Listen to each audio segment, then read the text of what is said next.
Bonjour, dans cette vidéo nous allons faire le bilan du chapitre sur la domestication des plantes. Tout au long de mes explications, je vais prendre l'exemple du maïs et de son ancêtre sauvage que l'on appelle la théosinte, que l'on retrouve en Amérique du Sud.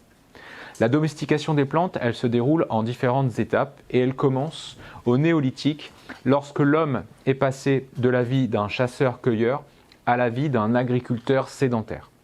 En effet, lorsqu'il était chasseur-cueilleur, il trouvait dans son environnement des plantes sauvages, adaptées à la vie sauvage, qui pouvaient lui fournir des ressources nutritives qui lui permettaient de subsister dans son environnement.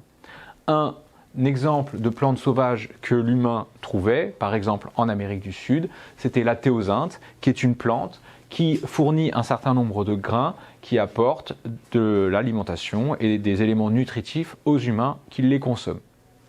Cette théosinte est une plante qui est adaptée au milieu naturel.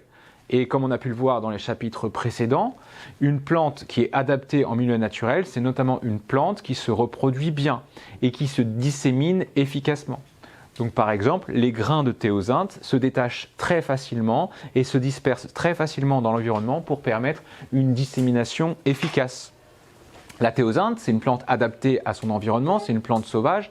Elle a également une enveloppe rigide autour des grains qui la protège des herbivores, des maladies. Donc elle est résistante aux agressions du milieu extérieur. C'est une plante qui produit un certain nombre de grains et dont il existe une grande diversité génétique.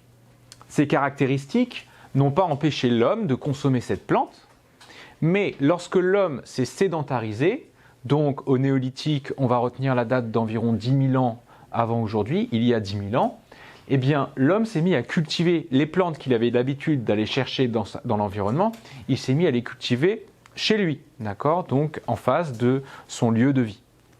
Et donc, à force de cultiver ces plantes, il s'est aperçu que certaines de ces plantes produisaient plus de grains que d'autres. Et ces plantes qui produisaient plus de grains que d'autres, c'est ces plantes-là qu'il a choisi de planter à la génération suivante. Et donc à la génération suivante, il obtient des plantes qui ont en moyenne plus de grains qu'à la génération précédente, puisqu'il n'a planté que les grains des plantes qui produisaient beaucoup de grains. Donc de génération en génération, à chaque fois, il ne replante que les plantes qui sont intéressantes pour lui. Et donc au fur et à mesure du temps, à chaque année, à chaque génération, il a dans son champ des plantes qui sont différentes des plantes de la génération précédente, puisque ce sont des plantes qui ont uniquement les propriétés que l'agriculteur a jugées les plus intéressantes. Et donc ça, l'agriculteur va le faire pendant des milliers d'années, et ça va faire que de génération en génération, on retrouve aujourd'hui une plante qui est différente de son ancêtre sauvage. À l'époque, le maïs, maintenant on peut l'appeler maïs, est différent de son ancêtre sauvage. Qu'est-ce que l'agriculteur a sélectionné de génération en génération ? Il a sélectionné à chaque fois les plantes qui produisaient le plus de grains. Et c'est pour ça que la théosinte possède moins de grains que cette variété de maïs. Mais il n'y a pas que la quantité des grains qui a changé. Il n'a replanté à chaque fois que les plantes qui produisaient les grains les plus gros. Donc de génération en génération, non seulement le nombre de grains de maïs a augmenté, mais aussi leur taille. Il a aussi replanté uniquement les grains qui lui plaisaient davantage, qui avaient les meilleures qualités gustatives, les meilleures qualités nutritives. Donc de génération en génération, on se retrouve avec une plante qui a gardé uniquement les bonnes qualités qui convenaient à l'homme. On a dit également que la théosinte, elle était adaptée à son milieu naturel, c'était une plante sauvage qui savait bien se reproduire et se disséminer. Et une des caractéristiques des plantes qui peuvent se disséminer, c'est que les grains peuvent se détacher facilement pour se retrouver dans l'environnement, ce qui permet à la plante d'avoir de nouveaux individus qui poussent à de nouveaux endroits et donc ce qui lui permet de coloniser différents environnements. Sauf que cette caractéristique de grains qui se détachent facilement, elle n'est pas du tout avantageuse pour l'agriculteur. Puisque si les grains de sa plante se détachent et se disséminent facilement, en fait, quand l'agriculteur va aller dans son champ pour récolter des grains pour se nourrir, la plupart des grains seront déjà partis car ils auront été disséminés. Donc pareil, de génération en génération, l'agriculteur a planté uniquement les plants, donc les végétaux, qui avaient des grains qui restaient attachés à l'épi. Et donc de génération en génération, on se retrouve avec des grains qui sont de plus en plus attachés, de plus en plus soudés à l'épi et qui ne se disséminent pas facilement. Donc ce qui se passe, c'est qu'on a une plante qui était adaptée au milieu naturel, qui est maintenant une plante qui est utile à l'humain. Cette plante, si elle retournait dans un milieu naturel, elle aurait peu de chances de survivre parce que notamment les grains ne pourraient pas se détacher et elle ne pourrait pas se disséminer. De la même façon, on avait dit que la théosynthe, souvent, elle avait donc une enveloppe rigide autour des grains pour la protéger des agressions comme les maladies, les ravageurs, les conditions du milieu. L'agriculteur, cette carapace qu'il y a autour des grains, elle ne l'intéresse pas du tout puisque ça implique de décortiquer ces grains pour les manger. Donc pareil, de génération en génération, l'agriculteur a sélectionné les grains qui étaient les plus faciles à consommer. Donc aujourd'hui, on a du maïs qui a des grains qui sont directement mangeables.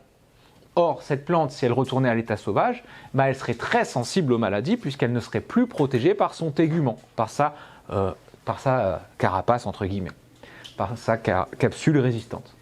Donc, ce qui s'est passé, c'est qu'à force de sélectionner ces plantes, l'agriculteur a modifié la variété. On n'a plus l'ancêtre d'origine, on a une nouvelle plante qui s'appelle le maïs, qui est utile à l'humain et qui n'est plus du tout adaptée au milieu naturel. Cette plante, elle a un certain nombre de caractéristiques, elle produit plus de fruits, plus de grains, les fruits sont plus gros, ils ont une meilleure qualité gustative, nutritive, mais par contre, ils sont moins adaptés à la vie sauvage. Et cet ensemble de caractéristiques qui ont été sélectionnées par l'homme au cours du temps, c'est ce que l'on appelle le syndrome de domestication. Ce qu'il faut savoir, c'est que en faisant cela, l'homme, en replantant à chaque fois les plantes qui lui étaient les plus utiles, et donc en faisant évoluer l'espèce, la variété biologique qui était la théosynthe, qui est devenue le maïs, l'homme, il a fait de la sélection. Alors, ce n'est pas de la sélection naturelle, puisque l'homme a choisi quels végétaux allaient pouvoir se reproduire et quels végétaux allaient pouvoir survivre et donner la génération suivante. Donc, il a fait une sélection qui n'est pas une sélection naturelle, qui est une sélection artificielle. Et donc, au fur et à mesure des générations, les allèles des gènes qui étaient les plus intéressants pour l'homme ont été sélectionnés. Mais à cette époque-là, l'homme n'avait aucune connaissance de génétique et de biologie générale. Donc il a fait de la sélection artificielle sans connaître le concept de sélection naturelle qui a été introduit en sciences, notamment par Darwin. Il a fait de la sélection artificielle, il a sélectionné les allèles qui lui étaient les plus intéressants sans même connaître la notion de gène et la notion d'allèle. Cette sélection, on appelle ça une sélection massale ou une sélection empirique. L'agriculteur fait de la sélection sans se rendre compte biologiquement de ce qui est en train de se passer d'un point de vue génétique pour les plantes. Ensuite, les connaissances de la génétique sont nouvelles avec Mendel, puis avec le XXe et le XXIe siècle, les biotechnologies, les OGM, et toutes ces connaissances de génétique, elles vont radicalement changer l'évolution de cette domestication des plantes. Tout va s'accélérer parce que maintenant, on sait ce que l'on fait. On a pu faire des hybrides F1 parce qu'on connaît les lois de Mendel. On a pu intégrer des nouveaux gènes dans les plantes, des gènes qui nous intéressent, par exemple un gène qui permet de résister à un herbicide, un gène qui permet à la plante de produire une toxique qui repousse les ravageurs. Donc on peut modifier les plantes en retirant les gènes qui ne nous intéressent pas, en ajoutant des gènes qui nous intéressent, et donc les plantes ont radicalement changé. Donc c'est ce qu'on appelle la sélection artificielle toujours, mais avec maintenant les biotechnologies en plus, qui permettent au rendement agricole d'augmenter encore plus.